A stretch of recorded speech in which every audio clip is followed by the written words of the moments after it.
It's time for All Access with Jay Mack, and this is an opportunity to go behind the scenes of the night show. And I have had a couple episodes where I've shared my testimony. I've had some friends come on and share, and I have that going on with me today.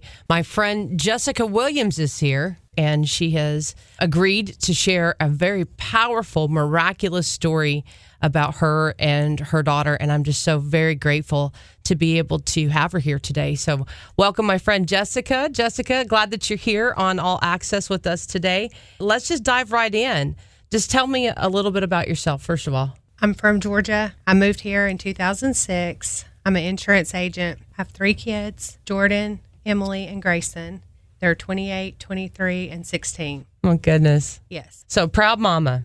Very proud. Your daughter, Jordan, she's the one that you had told me about, and what was really sparked me to be like, God, you got to share this story with the world. Yes. When I was pregnant with Jordan, I was 18. They told me that Jordan had a heart condition. At first, they said it was just her aorta and pulmonary that were switched and that I would have to have a C-section and she would have to have open heart surgery immediately to switch them back. Later in my pregnancy, we found out that her ventricles were switched too, so the body actually corrected itself. I was able to have her natural. She was fine. Mm-hmm. At age 7, she had open heart surgery. What they wanted to do eventually was flip her heart around because it was going to give out at some point. I'm not going to drag you through all the surgeries, but from 7 to 12, she had 5 open heart surgeries. My gosh. At age 12, she had went on a trip with the middle school. When they came back, one of the parent chaperones explained to me how Jordan was having a really hard time keeping up with the kids. Her lips were turning blue. She just wasn't doing well. Mm-hmm. When you're with your kid every single day or around anybody all day, every day, you don't realize how bad they look. Mm-hmm. My daughter was pretty much dying right in front of me, and I had no idea. I ended up taking her to the doctor here in Knoxville because we had a heart doctor in Georgia, which had done her surgeries. And then when we moved here, we found a cardiologist so we could just rotate between the two and not have to drive to Atlanta every single month. Mm-hmm. I took her there. He did an echo, and he said that her heart function was decreased significantly and that I needed to get her to Atlanta ASAP. Immediately left there, drove to Atlanta, Children's Hospital there, did testing on her, and she needed a transplant. But her heart was so bad that they said even if they put a new heart in, it would fail. Her body just couldn't handle it. The doctor came to me and he said, I'm going to put her on medication and put her in ICU. He said, if nothing happens, I'm going to check her in 5 days. There's nothing else we can do. God, like doctors are not God, mm-hmm. but we depend on them a lot for things. And to hear them tell me they couldn't do anything for my daughter, I can't describe the feeling it gave me. I immediately hit my knees, called everybody I knew, had prayer chains going all over the place. And in 5 days, they checked my daughter and she had done a complete 180. Wow. She was eligible for a heart. At that point, we still were in the hospital because there's a process of getting on the list and everything. When she finally got approved for the heart transplant, the insurance would not pay in Georgia. And I'm like, you know what? We're in a great hospital. I need this done. I don't want my daughter to die. So they told me we had to go to Vanderbilt. I'm like, okay, that's God's will. We're going to Vanderbilt. They didn't have a bed. For days, they kept telling us, we don't have a bed. We don't have a bed. So I called a lady here, and I do not remember her name, but she was a Tennessee legislative lady. And I just explained my story to her pretty much like my daughter needs to get to Vanderbilt and get a transplant. Mm-hmm. Within 2 hours of hanging up with that lady, there was a plane picking my daughter up in Atlanta. Wow. We got there October the 25th. They had to redo all the testing because each hospital has to do their testing just to determine that she needed a transplant. October 29th, Jordan went on the list. I had been driving back and forth from Kingston to Vanderbilt. I had my youngest child, Grayson, was less than a year old, and I'm taking him back and forth. And some days I left him with a sitter. My other daughter was in 3rd grade.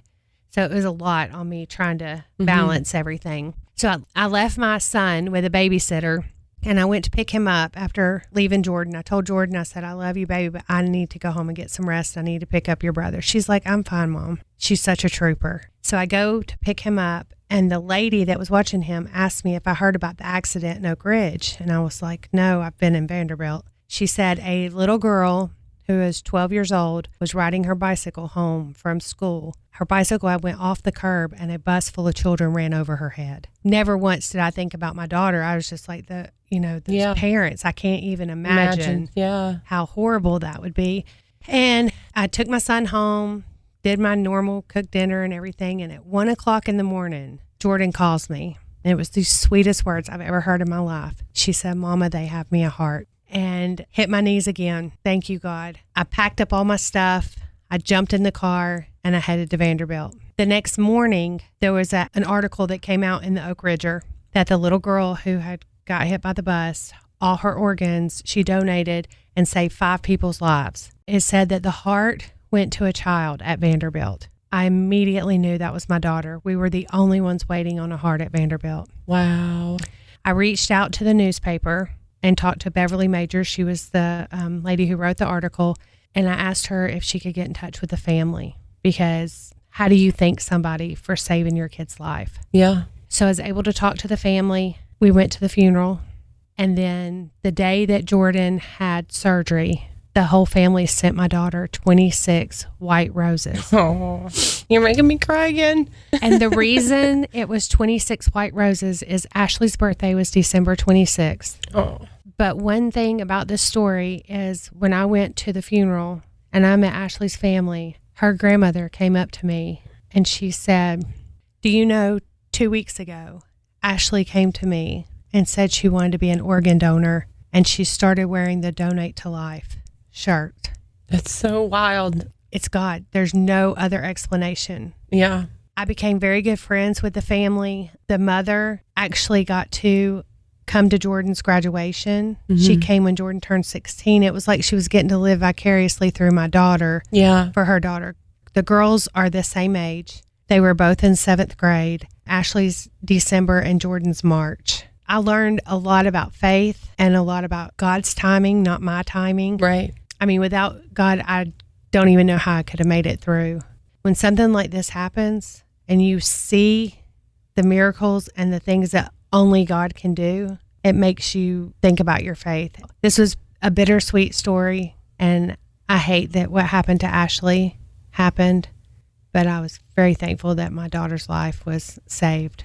Hers and 4 others. Absolutely. That is incredible. Yeah. Well, my autistic son just recently got his ID, and when we were in there, they asked if he, wanted to put him down as a donor, and I was like, yes, because out of everybody in the family, he's probably got the best shape of organs. He probably does. As everybody. But if something was to happen, what a gift that would be to another family. Needed a transplant, was on a waiting list, just like with your story. So yes, and it's almost unheard of to be on a waiting list that short of time. Oh, just it was like puzzle pieces 15 falling days, into place. I think. And I think a lot of people, after hearing our story, it just made them think more about being an organ donor. Absolutely. Because a lot of times you don't think about it until it hits close to home. Mm-hmm.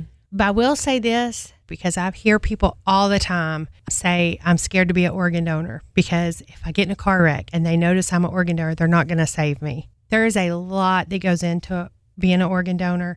Just because you are an organ donor does not mean any of your organs are viable. Doesn't mean that your organs can be used. Doesn't mean that the people waiting on organs are the same blood type. There's a lot that goes into it. So please don't let that scare you. They're going to save your life if they can save your life. Absolutely. Well, if you're not already an organ donor, it might be something you want to get changed around next time that you're at the DMV. But I just want to say thank you so much, Jessica, for coming up and being brave and sharing this story with everybody. How old is Jordan now? She's 28. So this will be the 16th year. In November will be 16 years that she's had this heart. Wow. You can actually go on YouTube and Google Jordan Hensley heart transplant. And there is this video that Tennessee Donor Services did. And you can see Jordan and see her horses. And it's a really sweet, sweet video. It makes me cry every time I watch it. That is wonderful. For more information on becoming a Tennessee donor, you can go to donatelifetn.org to get some more information. Thank you so much for tuning in to All Access with J Mac. And until the next episode, may the Lord bless you. May he keep you. May he cause his face to shine upon you. May the Lord be gracious to you and give you peace.